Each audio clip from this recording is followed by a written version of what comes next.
Hi everyone, my name is Brittany of BrittanyJJones.com and welcome to my sew along for my first Know Me pattern. The number is ME2002. I am so excited about Know Me patterns and Mimi G. She's created something that's absolutely amazing for the sewing community, and thank you all so much for your support.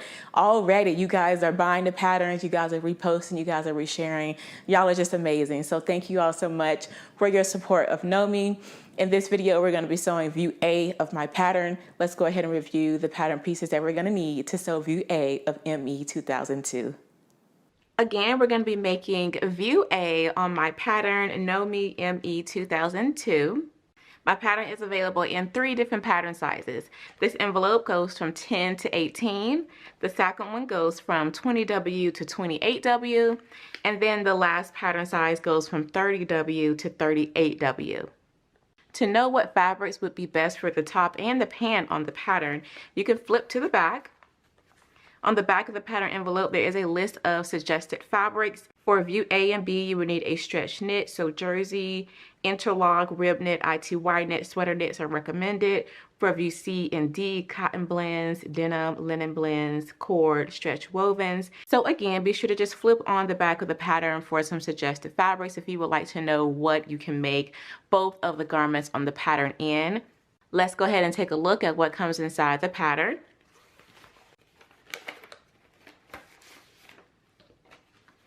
So first thing you have is your pattern instructions. You can review this. I always like to review my pattern instructions just so I know what I'm doing. Also, make sure that you look at the cutting layout so that you're laying out your pieces correctly onto your fabric. You will also have all of the pattern pieces for all of the views on the pattern. So for the tops, the tie, and the pants, these are the pattern pieces, and you can just cut these out according to your size, lay them onto your fabric, and cut everything out. If you would like a video on how I cut out my pattern as well as my fabric, then be sure to check the description box below. Let's review the pattern pieces that we're going to need to cut out to make view A of this pattern. The first pattern piece that we will cut out is pattern piece number 1. This is the front. We want to cut 1 on the fold. Be sure to pay attention to the cutting line for view A. Right here it says cut here for A. If you want the shorter version of the top, then you would cut here for B. If you are looking for the finished garment measurements, they have them printed onto the front pattern here. So this would be the finished bust measurement for the top. Pattern piece number 2, this is the back. We need to cut 1 on the fold. We will need pattern piece number 3. This is the sleeve. We will need to cut 2. If you have full biceps, you may want to take a look at the finished garment measurement here. Again, this is around the bicep, which is the fullest part of your arm. So just make sure that you take a look at this measurement to make sure that your arms will fit comfortably into the sleeve. The last pattern piece that we will need is the belt. This is pattern piece number 4. We will need to cut 2. This is optional, but I will be showing you how to sew it up in this video. For the size that I have cut out, I've cut out the size 18, so that is the size that I'll be cutting my top. And for fabric, I am using a brown rib knit. I really love this fabric. It has fantastic recovery, and I just love the color for fall. So this is what I'm going to be using for the sew along. Once you have all your pattern pieces cut out, you transferred your markings. Let's start sewing. The first thing that we're going to do is take pattern piece number 1 and 2, again our front and back, and with right sides facing, we're going to open them up. And we are going to stitch around our shoulder. So we're going to be stitching right here at the top, back stitching at the beginning, and then going all the way over to our shoulder, back stitching here. After we have that first stitch in, we're going to do a little bit of reinforcing right here in the curve. So we will just stitch right on top of our first stitch right around the curve. But first, let's go ahead and grab some pins. And with the right sides facing, we're just going to match up our shoulders here. And you should have transferred a notch at your shoulder. You want to go ahead and pin there. And again, just pin along the shoulder here, as well as the neck. I put a snip here where my fold line is. That way I will know where it is when it's time to fold it. You also have the option, if you would like, to go ahead and finish off your raw edges separately. That way, once we have it sewn, you can just press your seam open flat. That is an option if you want to go ahead and do that. Once you have both of your shoulder seams pinned, we can go to the sewing machine. We're going to back stitch at the beginning and at the end. I will be using a straight stitch. I know I'm using knit fabric, but I'm going to use a straight stitch for this stitch around here and when I do the reinforcing along the curve. Our seam allowance is a 5/8 of an inch, and be sure to back stitch at the beginning and at the end.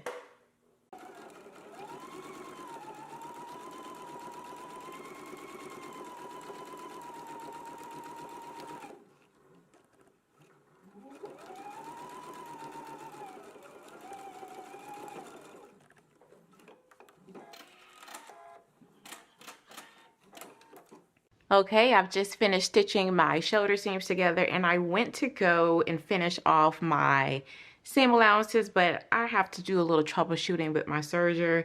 It's just not working. I've been testing this out all day. I'm just gonna leave my seam allowances unfinished, which is fine because that is an option when you're sewing with knit fabrics. Knit doesn't tend to fray, so if you have knit fabric, you can go without finishing off with the serger if you would like. That's what I'm going to do again, just until I do some troubleshooting on my machine. Okay, I have removed the serger stitch from over here. So again, I'm just going to leave my edges raw. You all can definitely finish yours if you like. I'm going to go to the ironing board and press my seam open flat. But first, I do want to clip into this curve just to kind of relax it a little bit. So go ahead and grab some scissors, and we're just going to put a few snips again right here in the curve. Don't confuse it though with your fold line. If you place a snip or marking for your fold line, don't confuse the snips for that. I'm just going to place a few here right into the seam allowance and do the same thing for the other side.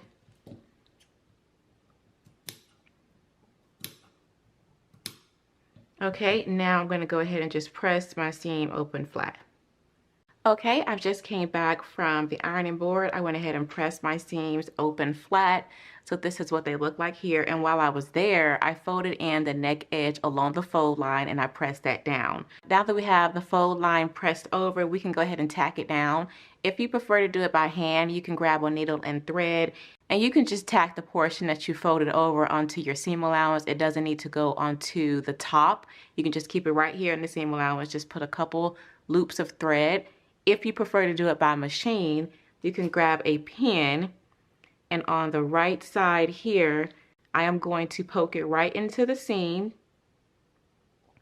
making sure that I come out on the other seam here along the inside.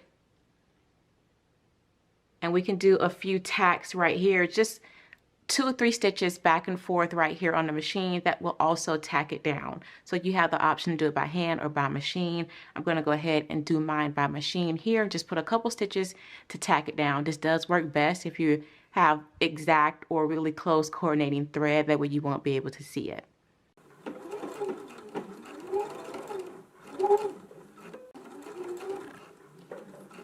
All right, now that we have it tacked down, we can go ahead and start working on our sleeves. So when I'm working with knits, I like to install my sleeves using the flat sleeve method.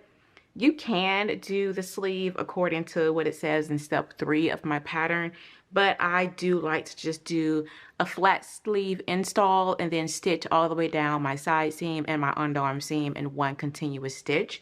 If you have a different preference, again, check out step 3, and that will have you adding 2 rows of gathering stitches to the sleeve cap and then easing it into the armhole. I'm going to go ahead and grab my sleeves now. You should have transferred notches. Here are my double notches for the back, single notches for the front. So I'm going to grab the sleeve that corresponds to those markings. Single notch here, double notch here, and I always put a notch at the top of my pattern where it has the circles at along the top. That corresponds to the shoulder. So I'm going to pin there first right along the shoulder, matching up that notch and my shoulder seam, and then I'm going to pin at my notches here. So I'm going to pin at the double notches, and I'm also going to pin at the single notch over here. Now I can fill in the rest of the sleeve. So we can just go ahead and open that out. And for me, when you see it like this and it looks like, okay, this is a lot more sleeve than it is top, if you just kind of line up the raw edges, it really just kind of goes in like so. So that is what I'm going to do. I just lined up the raw edges And I'm just gonna start pinning. I'm gonna pin all the way around the sleeve cap.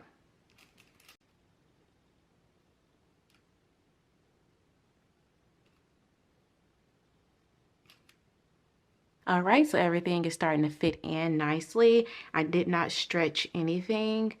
I'm just matching up the raw edges.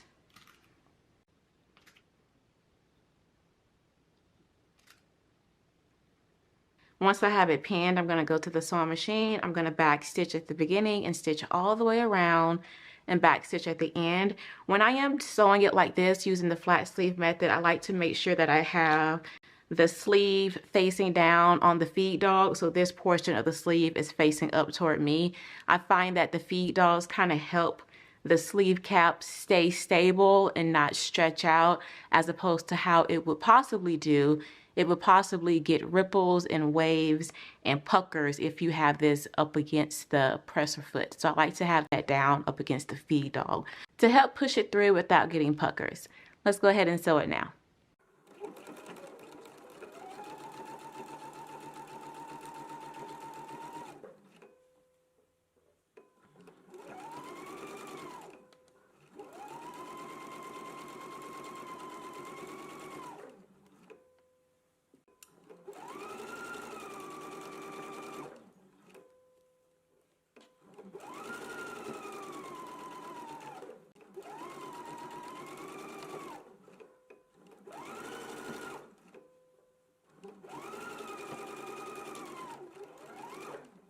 All right, I have my sleeves installed.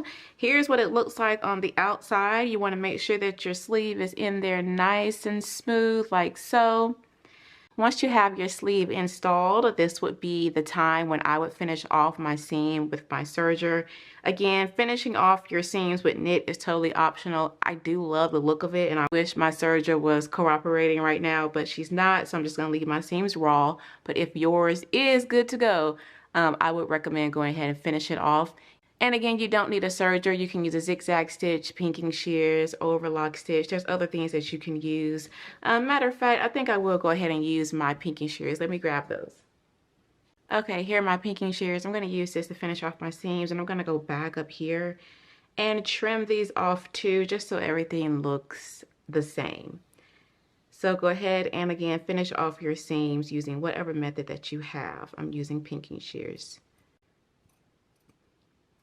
Okay, I have trimmed my seams, so now I have pinking shears as my finish that I'm using. I even did my shoulder seam area here as well. So again, go ahead and finish off your seams with whatever finishing method that you're using. And now the next step is with right sides facing. We can go ahead and lay our top together like so. And we can go ahead and pin the underarm seam together. We're going to match up the notches on our sleeve. Pin that in place. I'm going to put another pin here at the sleeve. One more. And now we're going to pin down to our marking that we transferred where we will be stopping it. There's also a notch here along the side seam. You can pin there. And at our marking, I have my marking here. I'm going to pin it through. Make sure that I go through on the other side. Okay, and so now we can go ahead and begin stitching here. I'm going to back stitch. I'm going to stitch all the way up here to the end of the sleeve, and I'm going to back stitch there. We can go ahead and do the other side the same way. So go ahead and match up your seam, pin at your notches, and pin at the marking that you transfer. That is where we're going to start stitching at.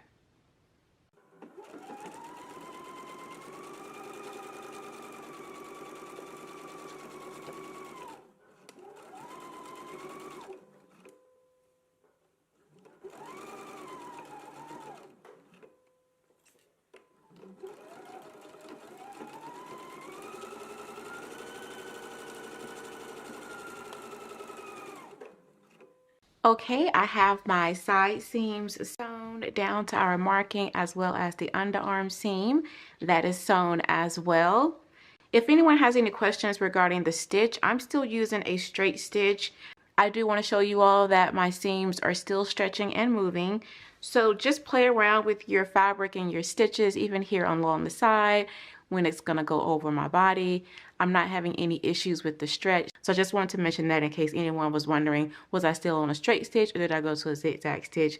I'm still on a straight stitch, but again, test out your fabric and see what stitch works best for your fabric and your machine. Once we have the side seams and the underarm seam sewn, now we can go ahead and finish it off. So again, you can do your serger. I'm going to grab my pinion shears and go ahead and trim down my underarm seam and the side seam. All right, I've gone ahead and finished off my side seams with my pinion shears. I've also went ahead and finished off the side edges. You can see it here. I finished off the lower edge of the top. I also finished off the sleeve hem of the top with the pinion shears, and I went back and finished off the neck edge around the top with my pinion shears. So all of my seams are finished. So now we can go ahead and go to the next step, which is to finish off our sleeve. So for our sleeve, our hem is 1.25 inches. So you can go ahead and fold up 1.25 inches. So you can finish off your raw edge with your serger, or if you like, when you press up your 1.25 inches, then you can fold in 1/4 inch and then you can stitch close to the inner pressed edge here. For me, I'm just going to fold mine up and I'm just going to stitch close to my raw edge here. I'm going to go ahead and press up my 1.25 inches and I'm going to stitch around this. I will use a zigzag stitch. This is a little bit smaller of an opening and I definitely want this to keep all of it stretched. So I'm going to go ahead and press this. I'm going to do it for both of the sleeves. Fold up 1.25 inches. And I like to just open out my seam allowance. You can press yours if you like. Make sure that you measure it so that you are in fact on 1.25 inches. Press that up and then stitch it in place close to the opening. Again, I will be doing a zigzag stitch.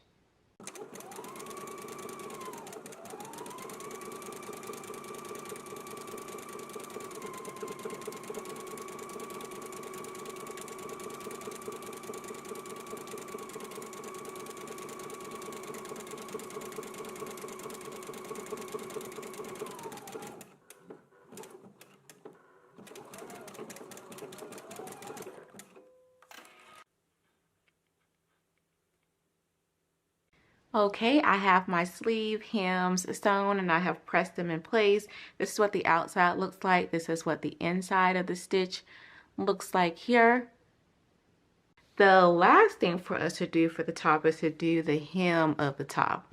So the first thing that we're going to do is a 5/8 inch hem along the lower edges. So you just want to go ahead and press up 5/8 inch. Just like we did for the sleeve, you can choose to do a serger on the edge. I will say be careful with the serger and make sure that your feed isn't stretching out your fabric because this is on the greatest stretch. So you just want to be careful to make sure that you're not pulling it and causing ripples and waves when you are serging it. You can stitch close to the edge or you can fold under 1/4 inch if you like, and then you can stitch close to the fold. The choice is yours. Once we have this sewn in place, then we can sew the side openings closed. Be sure to back stitch at the beginning and at the end, and I am still using a zigzag stitch for this hem.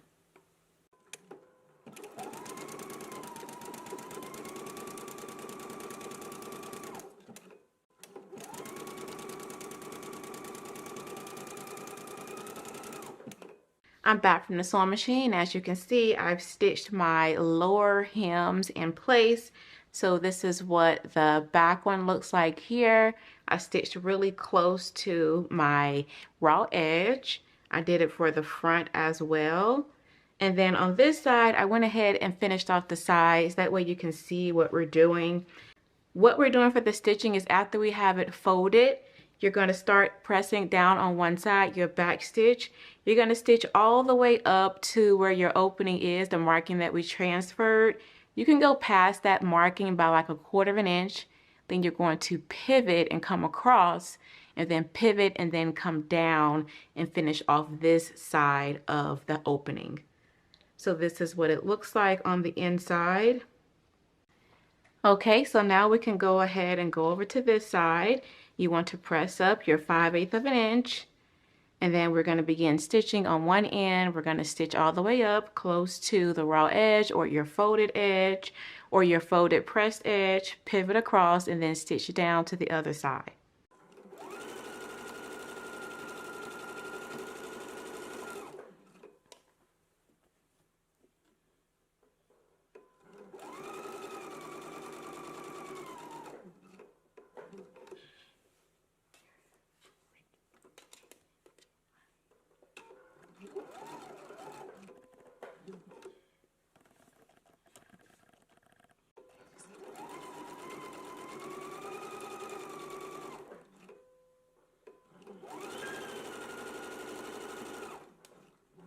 Okay, I have both of the sides of my top sewn, so the hem of my top is finished.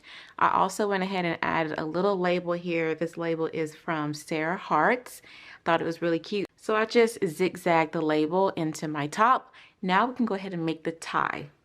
With right sides facing, you want to go ahead and pin on your notched edge. You should have transferred a notch here. Grab a pin and we're going to pin there.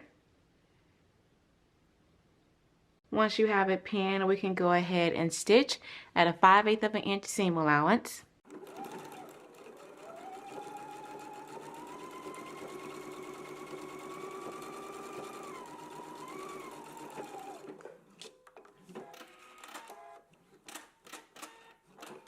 Okay, now that we have it sewn, you can press your seam open. Give that a nice press. I'm just going to kind of finger press mine to open it. And now we're going to fold this right sides facing. So I'm going to just fold the tie again so that it's right sides facing. I'm going to grab a few pins. First, I want to make sure that I pin here along the center of the tie and match up those seams. And then we can just go down the length of the tie, folding it right sides together. And I'm going to just place a couple pins. So we do need to leave an opening so we can flip the tie right side out. So I'm going to put a pin here and I'm going to put a pin here. I'm going to start stitching here. I'm going to back stitch and I'm going to stitch all the way down to the corner here. Then I'm going to pivot and stitch all the way down to the point of the tie, back stitch when I get here. And then I'm going to come back to this pin and I'm going to back stitch here. I'm going to do the same thing to the other side. So my opening will be right here, and sometimes it helps if you like put an additional pin or something, that way you know this is an opening, so don't stitch there. I am using a zigzag stitch for my tie.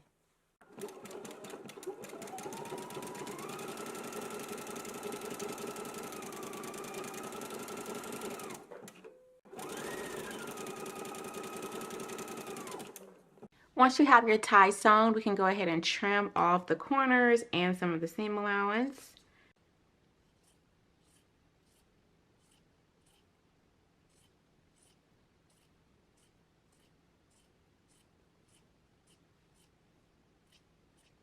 Now we can go ahead and flip it right side out.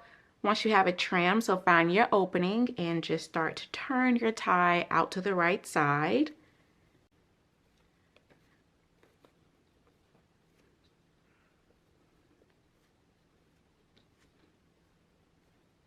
Okay, I have my tie turned right side out. I'm loving that my center seam right here is matching up. So now you can just find your opening.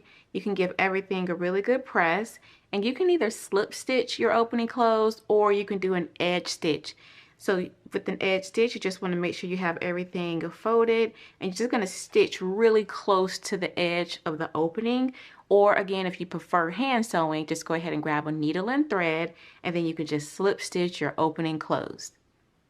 Once you have your tie finished, you are all done with view A as well as the tie belt for my pattern ME2002. Well, that is all for the video, and I really do hope that you all enjoyed it. Be sure to like, comment, and subscribe to the channel. Tag me, Brittany J. Jones, over on Instagram, as well as Know Me Patterns. If you make this, I would absolutely love to see it and reshare it. Thank you all so much again for your support of my pattern, for your support of Know Me. It means so much to all of us. Be sure to like, be sure to comment. I don't know if I said it already. I can't remember. But subscribe to the channel, and I will see you all in the next one. Blessings, everyone. Bye.